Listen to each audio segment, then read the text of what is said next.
You would think that the biggest villain in Rosemary's Baby is either the devil who sexually assaults her or the neighbors who trick her into carrying the Antichrist.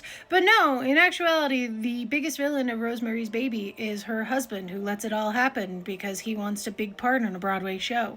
Ira Levin, the author of Rosemary's Baby, created this novel as a response to the arguments that were going around about abortion. In the state of New York, abortions were technically legal at that time, but extremely hard to get. The only chance you could get one is if your life was in danger. So naturally, that puts a lot of pregnant women's lives in danger, even if they want pregnancies. So Ira Levin came up with a story in which the pregnancy itself is the horror, which if you've talked to any pregnant people, they will agree that is fucking horror.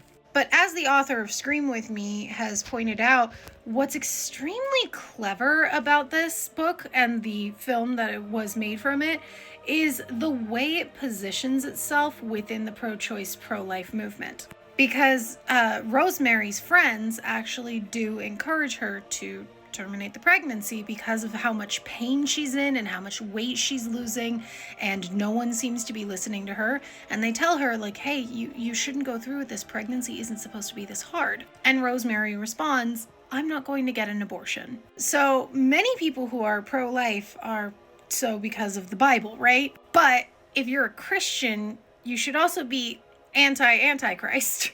And while her husband, Guy, was able to gaslight her into thinking that being sexually assaulted by Satan was just a dream, we as the audience heard her say, this is no dream, this is really happening, so we know that she really did get sexually assaulted by a demon. So that puts Christian viewers in the audience in the uncomfortable position of being either pro-Antichrist or pro-choice.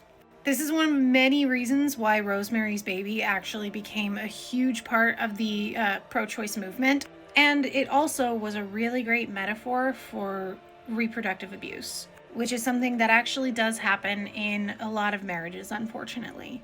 In fact, for most domestic violence victims, the time at which she is at most risk for violence is during pregnancy. Rosemary's Baby works on so many levels. That's the reason it's become the classic that it is because it forces its audience into this uncomfortable thought experience where they really do have to ask themselves what the right choice would be.